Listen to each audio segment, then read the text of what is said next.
नमस्कार। रिसर्चर्स जो कि न्यूरोसाइंस और साइकाइट्री में शोध करते हैं, उन्होंने एक बड़ी इंटरेस्टिंग फाइंडिंग निकाली है। और उन्होंने ऐसा देखा है कि दिमाग में ऐसे तीन हिस्से हैं जिनसे कि करीब करीब सारी मानसिक बीमारियां, मतलब कि साइकाइट्रिक डिसऑर्डर्स, किसी ना किसी रूप से प्रभावित होती हैं। या ये कहें कि सभी मानसिक बीमारियों में तीन ऐसे दिमाग के हिस्से हैं जो कि किसी ना किसी हद तक प्रभावित होते हैं।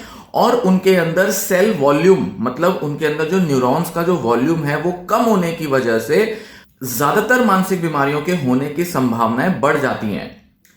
आमतौर पर तो अलग अलग मानसिक बीमारियां जैसे कि मेजर डिप्रेसिव डिसऑर्डर, जिसे हम डिप्रेशन बोलते हैं, generalised anxiety disorder, post traumatic stress disorder, obsessive compulsive disorder, phobia, panic disorder, schizophrenia, bipolar disorder, substance use disorders और साथ ही साथ कुछ पर्सनैलिटी डिसऑर्डर्स जैसे कि बॉर्डरलाइन पर्सनैलिटी डिसऑर्डर। ऐसा देखा गया है कि आमतौर पर इन सभी मानसिक बीमारियों में अलग अलग दिमाग के हिस्से जो हैं वो प्रभावित होते हैं। कहने का मतलब है कि दिमाग, मतलब ब्रेन, जो कि हमारी फंक्शनिंग के, हमारे बिहेवियर, हमारी थिंकिंग, हमारी इमोशंस के बड़े सारे फंक्शंस को रेगुलेट करते हैं, उनको कंट्रोल करते हैं। अलग अलग साइकेट्रिक डिसऑर्डर्स में कुछ ऐसे ब्रेन के हिस्से हैं जो कि अगर प्रभावित हो, इफेक्ट हो जाएं, किसी भी वजह से वो इफेक्ट हो सकते हैं। जेनेटिक रीजन हो सकते हैं, स्ट्रेस की वजह से हो सकते हैं, केमिकल्स की वजह से हो सकते हैं, किसी भी वजह से वो प्रभावित हों तो मानसिक बीमारी होने का खतरा बढ़ जाता है। तो बहुत सारे ऐसे शोध हुए हैं जो कि बताते हैं कि ये हिस्सा स्किज़ोफ्रेनिया के लिए रिस्पॉन्सिबल है, ये हिस्सा जो है ये डिप्रेशन के लिए, ये बाइपोलर के लिए, ये ओसीडी के लिए रिस्पॉन्सिबल है। पर स्टैनफोर्ड यूनिवर्सिटी के कुछ रिसर्चर्स ने, जिसमें से कि लीड ऑथर जो हैं, लीड रिसर्चर हैं मेडेलिन गुडकाइंड, और इनकी टीम ने इस सोच को चैलेंज किया और उन्होंने कहा कि क्या कोई ऐसा तरीका है जिससे कि हम ये पता कर पाए कि सारी की सारी बीमारियां जो हैं उनमें कोई एक या दो ऐसे हिस्से हो सकते हैं जो सब में प्रभावित हो। मतलब अलग अलग हिस्से दिमाग के प्रभावित हैं, ये तो समझ में आता है और इस पर सैकड़ों रिसर्च हुई हैं। पर क्या कोई दिमाग के ऐसे हिस्से हैं जो सब बीमारियों में प्रभावित होते हैं? अनफॉर्चुनेटली इससे पहले 2015 में की गई इनकी शोध से पहले ऐसे विचार पर, ऐसे थॉट और ऐसे आइडिया, हाइपोथेसिस पर इससे पहले ज्यादा कुछ रिसर्च नहीं की गई थी। हल्के फुल्के आइडियाज किसी किसी रिसर्चर्स ने दिए थे, पर इस पर बड़े लेवल की रिसर्च कभी नहीं की गई थी। तो इनकी टीम ने एक शोध किया जिसमें उन्होंने मेटा एनालिटिकल स्टडी की, मतलब मेटा एनालिसिस परफॉर्म किया। मेटा एनालिसिस ऐसा एनालिसिस होता है जिसमें पुराने कई सालों तक की गई रिसर्चेस का निचोड़ निकाला जाता है, और वो भी स्टैटिस्टिकली निचोड़ निकाला जाता है। मतलब कि अलग अलग रिसर्चेस ने अलग अलग बीमारियों में दिमाग के अलग अलग हिस्से आइडेंटिफाई किए। तो मेटा एनालिसिस एक ऐसा तरीका है जिससे इन सभी स्टडीज में होने वाली जो भी फाइंडिंग्स हैं उन सब का एक निचोड़ निकल जाए, जिससे कि पता चल पाए कि हाँ, इन सभी स्टडीज में यह देखा गया है कि इन बीमारियों में कुछ हिस्से तो कॉमन हैं। और ये जो फाइंडिंग है ये बस पढ़ के आइडेंटिफाई नहीं की जाती कि हम 50 रिसर्च आर्टिकल पढ़े और कह दिया कि ये हिस्से प्रभावित हैं, देखो कॉमन है। नहीं, ये देखना पड़ता है कि उनका इंपैक्ट नंबर के हिसाब से स्टैटिस्टिकली कितना स्ट्रांग है, कितना स्ट्रांगली प्रिडिक्ट होता है कि ये 2-3 एरियाज ही ज्यादातर डिस्फंक्शन अलग अलग बीमारियों में कॉज करते हैं या उसके लिए कहीं ना कहीं रिस्पॉन्सिबल होते हैं। ये देखना बहुत जरूरी होता है, इसलिए इसकी स्टैटिस्टिक्स की जाती है और उसी स्टैटिस्टिकल प्रोसीजर को मेटा एनालिसिस कहा जाता है। मेटा एनालिसिस मतलब एनालिसिस का भी एनालिसिस। तो 200, 300, 500 स्टडीज में जो एनालिसिस किए गए उनका भी फर्दर एनालिसिस हो जाना, उसे कहते हैं मेटा एनालिसिस। तो इन्होंने क्या किया, कुल मिला के 193 अलग अलग स्टडीज को मेटा एनालाइज किया, सबको इकट्ठा किया, सबको एक साथ पहले स्टडी किया, फिर उसके बाद उनके ऊपर एनालिसिस कर दिया। इन 193 स्टडीज में 7,381 पेशेंट्स पर स्टडीज की गई थी। बहुत बड़ा नंबर है जो कि इसमें स्टडीज में इंक्लूडेड था। और साथ ही साथ 8,511 हेल्दी कंट्रोल्स थे। मतलब कि अलग अलग जो स्टडीज हैं, जैसे किसी के अंदर 100 पार्टिसिपेंट्स पर रिसर्च की होगी, किसी पे 200, किसी में 300, किसी में 500, किसी में 1000। तो अलग अलग स्टडीज में कुछ लोग पेशेंट्स लिए जाते हैं और उनको कंपेयर किया जाता है हेल्दी लोगों के साथ। तो जैसे स्किज़ोफ्रेनिया के पेशेंट लिए और उनको कंपेयर किया हेल्दी लोगों के साथ जिनको स्किज़ोफ्रेनिया नहीं है, तो देखा कि दिमाग के कौन से हिस्से अफेक्टेड होते हैं, जिससे कि इजीली पता चल पाता है। तो इस तरह से इन्होंने 7,381 पेशेंट्स और 8,511 नॉर्मल हेल्दी लोगों के जो ग्रुप्स जो कंपेयर किए गए थे उनको इस स्टडी में इंक्लूड किया, जो कि 193 स्टडीज में शामिल थे पार्टिसिपेंट्स। मतलब इसका ये नहीं है कि उन्होंने दोबारा से उन लोगों पर स्टडी किया, जो भी स्टडीज हुई थी 193 उनमें इतने पार्टिसिपेंट्स थे। तो इसमें जो पेशेंट पॉपुलेशन थी वो थी, एक तो स्किज़ोफ्रेनिया की पॉपुलेशन थी जिसके अंदर स्किज़ोफ्रेनिया स्किज़ो अफेक्टिव डिसऑर्डर के पेशेंट थे, ओसीडी के पेशेंट थे, बाइपोलर डिसऑर्डर के पेशेंट थे, मेजर डिप्रेसिव डिसऑर्डर के पेशेंट थे, बॉर्डरलाइन पर्सनैलिटी डिसऑर्डर के पेशेंट थे, और साथ ही साथ एक ग्रुप था एंजाइटी डिसऑर्डर्स का, जिसमें उन्होंने सारे एंजाइटी डिसऑर्डर्स को एक जगह रख दिया था, जिसमें panic disorder, generalised anxiety disorder, phobia के पेशेंट, सबको एक जगह इन्होंने रख दिया। तो इस तरह से इन्होंने कुछ ग्रुप्स बनाए, और इसी के साथ सब्सटेंस यूज डिसऑर्डर्स मतलब एडिक्शन वाले डिसऑर्डर्स के भी एक ग्रुप थे। तो ये सारे जो पेशेंट्स थे ये सारे इन 7,381 पेशेंट पॉपुलेशन में इंक्लूडेड थे। तो जब इन्होंने एनालिसिस परफॉर्म किया तो देखा कि दिमाग के जो 3 हिस्से प्रभावित थे वो थे लेफ्ट इंसुला, राइट इंसुला और साथ ही साथ डॉर्सल एंटीरियर सिंगुलेट कॉर्टेक्स, जिसको DACC शॉर्ट में कह देते हैं। अब आप अपनी स्क्रीन पर देखेंगे कि ये 2 हिस्से कौन कौन से होते हैं। आप ये सामने देखेंगे कि एक नॉर्मल हेल्दी ब्रेन है जिसके अंदर आप ये देखेंगे कि एक लेटरल फिशर है। ये लेटरल फिशर दिमाग के कुछ लोब्स को अलग करती है, जैसे कि टेम्पोरल को फ्रंटल से, टेम्पोरल को पैराइटल लोब से, ये अलग करती है। अब इस लेटरल सल्कस के नीचे अगर हम जाएं, इसको अगर हिस्से को हटाएं, जैसा आप यहां देखेंगे हटाया हुआ है, तो आप देखेंगे कि इसके अंदर एक छोटा दिमाग और देखने में आता है, जिसे कि कुछ डॉक्टर्स 5th लोब भी कहते हैं। ये जो है ये इंसुला होता है। ये इंसुला अंदर छिपा हुआ एक तरह का ब्रेन होता है, और इस इंसुला के भी 2 हिस्से हैं, एक आगे का पार्ट जिसे एंटीरियर इंसुला कहते हैं और एक पीछे का पार्ट जिसे पोस्टीरियर इंसुला कहते हैं। अब ये जो इंसुला होता है ये लेफ्ट और राइट दोनों हिस्सों में होता है हमारे दिमाग के। दिमाग के 2 हेमिस्फीयर हैं, एक राइट और एक लेफ्ट हेमिस्फीयर, और दोनों हेमिस्फीयर के अंदर अगर हम लेटरल सल्कस को ऊपर उठाएं तो अंदर जाके ये इंसुला वाला एरिया मिलता है। तो लेफ्ट इंसुला और राइट इंसुला दोनों के दोनों प्रभावित थे सभी मानसिक बीमारियों में। साथ ही साथ अब आप अपनी स्क्रीन पर देखेंगे एंटीरियर सिंगुलेट कॉर्टेक्स। आप यहां पर देख सकते हैं ये दिमाग के अंदर का हम कह सकते हैं कि कटा हुआ हिस्सा है, आगे से एक तरफ से हमने काटा है और अंदर ये कॉर्पस कैलोसम है, और उसके ऊपर का जो ये जो पार्ट है इसको कहते हैं सिंगुलेट कॉर्टेक्स। इस सिंगुलेट कॉर्टेक्स को हम देखेंगे कि ये वेंट्रल और डॉर्सल 2 पार्ट में होता है। जो ऊपर वाला पार्ट है जिसको कि डॉर्सल पार्ट कहते हैं, इस डॉर्सल के अंदर भी एक एंटीरियर और एक पोस्टीरियर पार्ट होता है। तो इस डॉर्सल वाले पार्ट में और इसका भी जो एंटीरियर वाला पार्ट है उसके अंदर ज्यादातर जो जड़ है मानसिक बीमारियों की वो मौजूद है।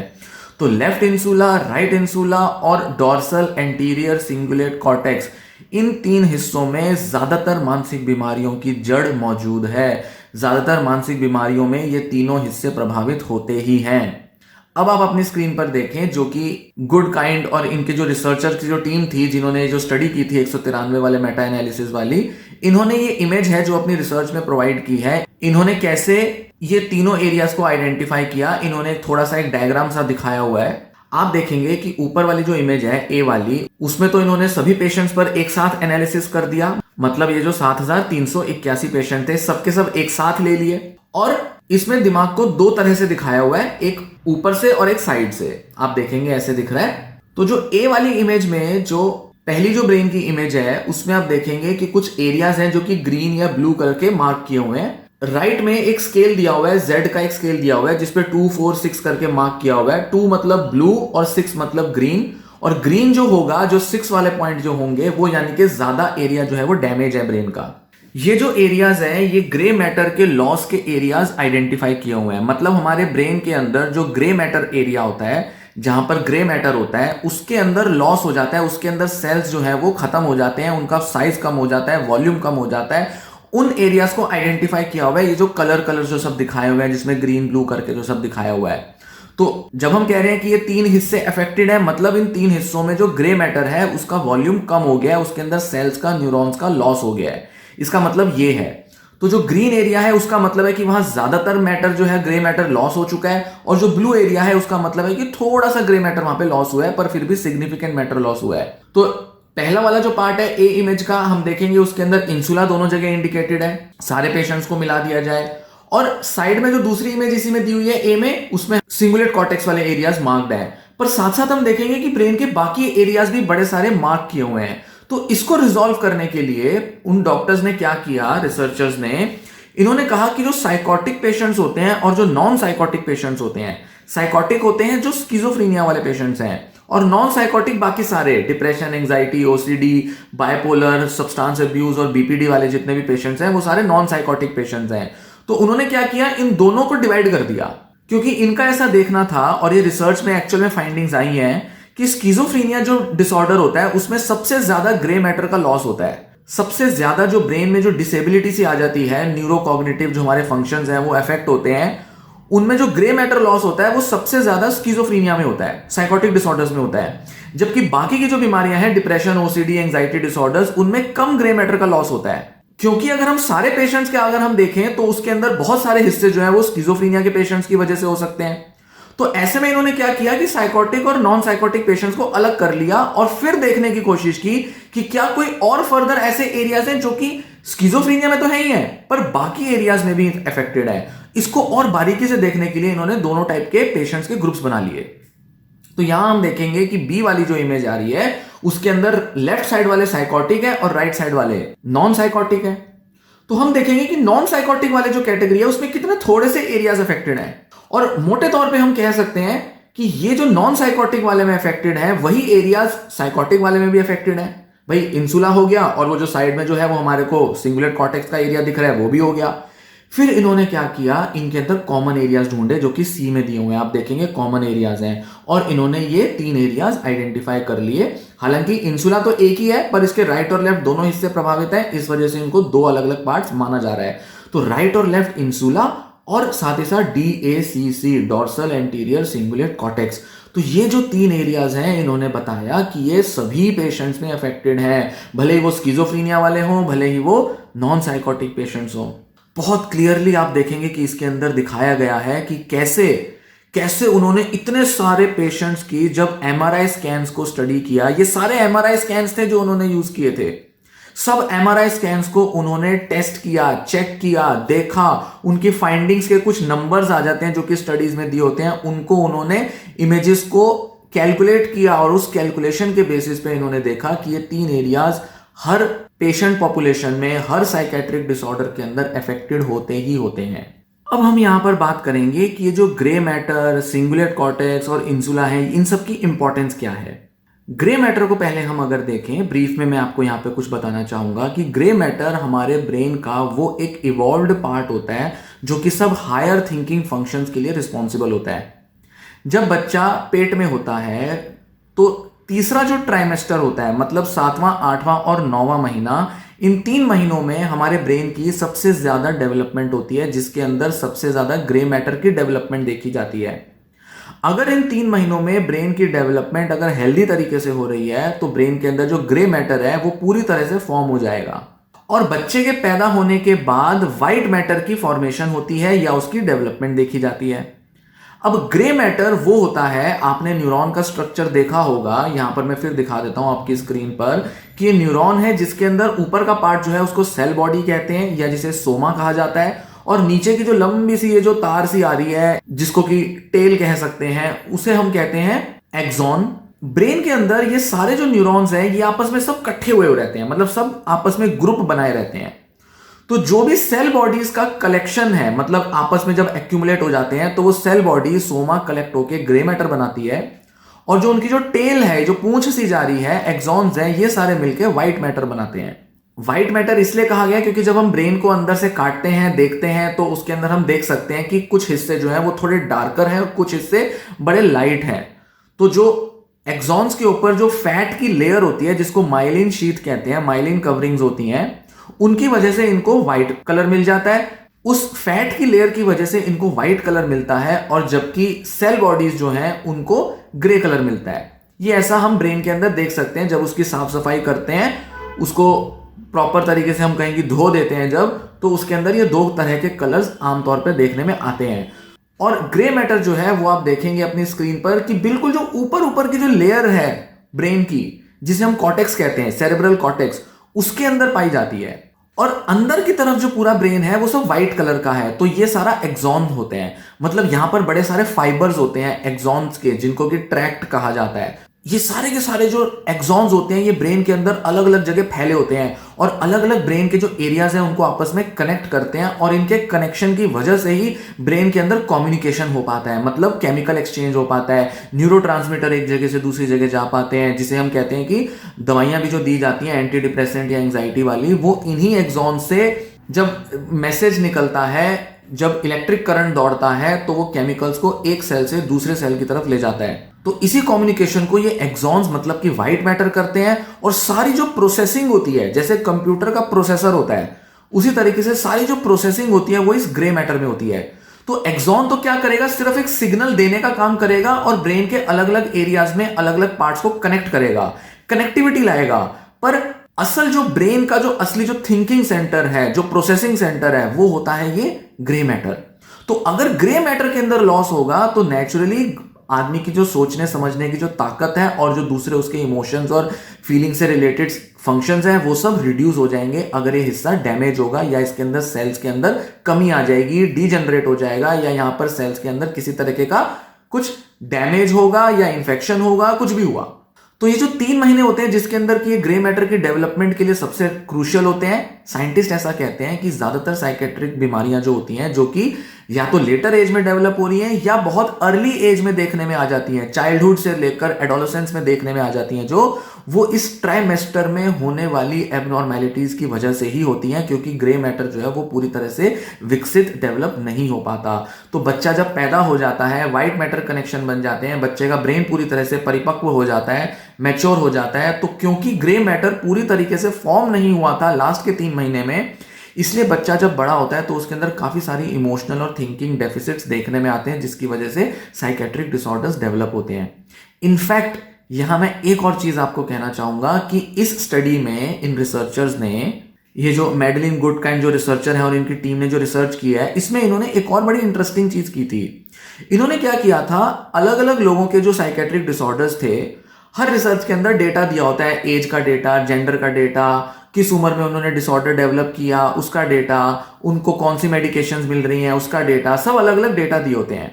तो जितने भी डेटा दिए हुए थे उनको इन्होंने यूज किया, एज मतलब एज एट ऑनसेट, कब उनकी बीमारी शुरू हुई, जैसे स्किज़ोफ्रेनिया, बाइपोलर किस उम्र में शुरू हुई, ड्यूरेशन ऑफ इलनेस कि जब उन पर स्टडी की गई, मतलब 193 स्टडीज में से जैसे कभी भी स्टडीज की गई होंगी तो जो भी पार्टिसिपेंट होंगे उनकी कुछ तो ड्यूरेशन होगी इलनेस की, कोई 3 साल से सफर कर रहा है, कोई 2 साल से, कोई 1 साल से, कोई 4 महीने से, तो अलग अलग जो ड्यूरेशन थी उसको इन्होंने इंक्लूड किया। साथ ही साथ मेडिकेशंस जो ले रहे थे, कितने टाइम से मेडिकेशन ले रहे थे, कौन सी मेडिकेशन ले रहे थे, उसका भी डेटा मौजूद था, वो भी इन्होंने देखा। और साथ ही साथ उन्होंने यह भी देखा कि कुछ पेशेंट्स हो सकते हैं जिनमें एक से ज्यादा बीमारियां हो, जैसे डिप्रेशन और ओसीडी एक साथ है, या एंजाइटी और डिप्रेशन एक साथ है, या एंजाइटी डिसऑर्डर और बॉर्डरलाइन पर्सनैलिटी डिसऑर्डर है, या सब्सटेंस यूज डिसऑर्डर और बाइपोलर या डिप्रेशन साथ साथ है। तो कोमॉर्बिडिटी को भी उन्होंने देखा, जिसको कोमॉर्बिडिटी कहते हैं, एक साथ 2 या 2 से ज्यादा इलनेसेस का होना। तो इन्होंने देखा क्या इसका कोई प्रभाव पड़ता है इस ग्रे मैटर लॉस पे, क्योंकि हो सकता है कि कोई जो कोमॉर्बिड कंडीशंस हो, मतलब इतने सारी जो बीमारियां एक साथ हो गई, तो ग्रे मैटर का लॉस ज्यादा होगा। भाई एज एट ऑनसेट मैटर कर सकती है कि जिस उम्र में शुरू हुआ था, मान लेते हैं कि जो अर्ली एज में शुरू हुआ था, जिसको 15-14 की उम्र में शुरू हो गया था, क्योंकि किस उम्र में ब्रेन का जो डेवलपमेंट है कितना होना चाहिए, हो सकता है कि कोई ऐसा क्रूशियल पीरियड हो किसी पर्सन की लाइफ में, जो कि अक्सर देखा जाता है कि हमारी जो डेवलपिंग एज होती है उसके अंदर ब्रेन अलग अलग मैचुरेशनल प्रोसेसेस से गुजरता है। तो एडोलेसेंस में बहुत सारे चेंजेस आते हैं ब्रेन में।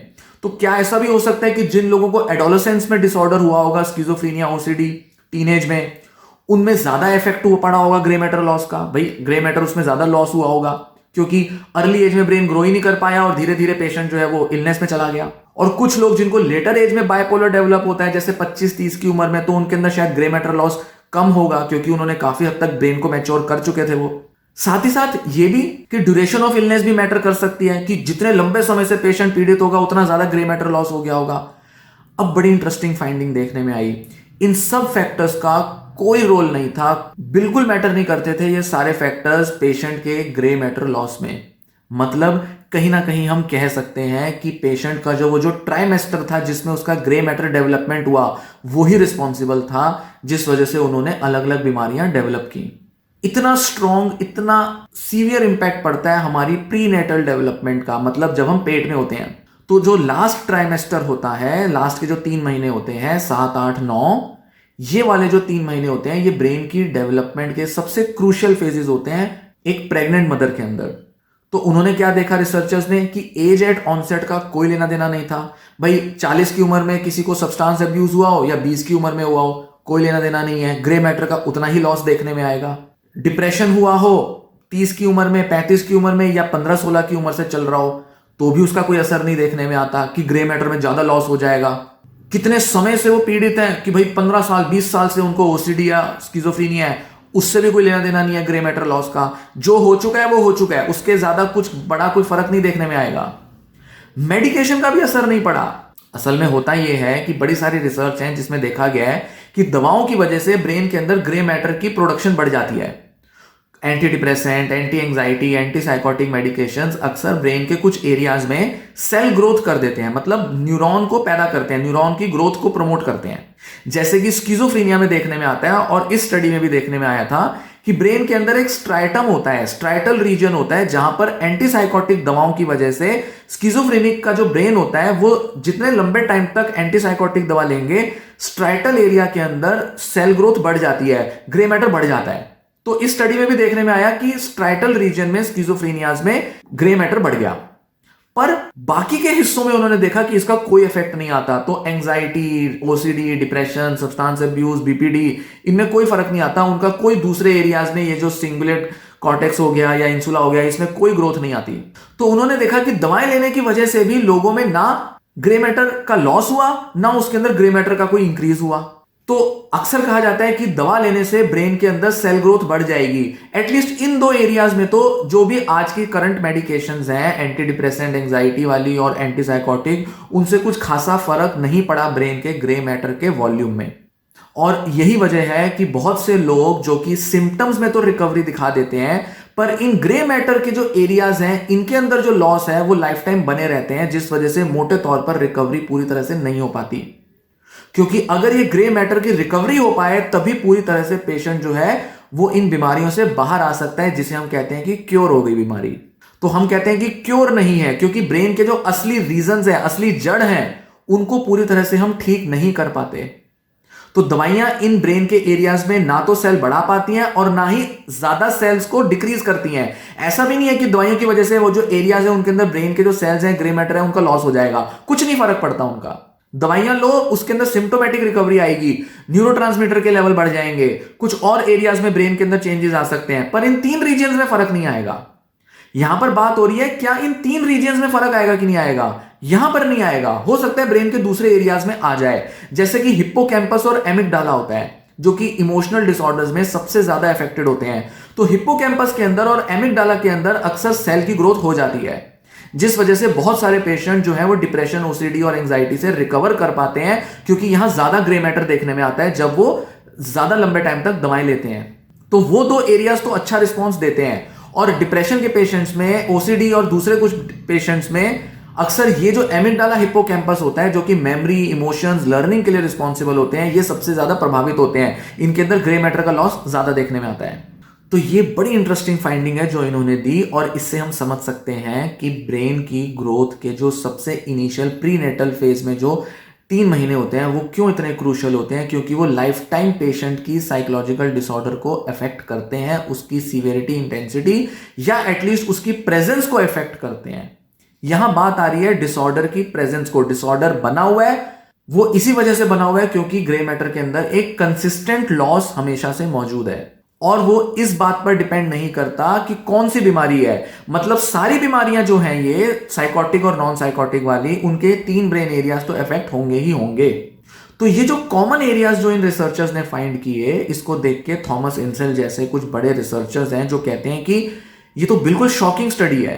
कि भाई आमतौर पर वो कहते हैं कि मैं तो भैया इस तरह की स्टडीज करता हूं जहां मैं ये देखना चाहता हूं कि ब्रेन के कौन से अलग एरियाज अलग अलग तरह के डिसऑर्डर्स कॉज करते हैं या रिस्पॉन्सिबल होते हैं उसके लिए, या डिसऑर्डर की वजह से उनमें डिफेक्ट आ जाता है।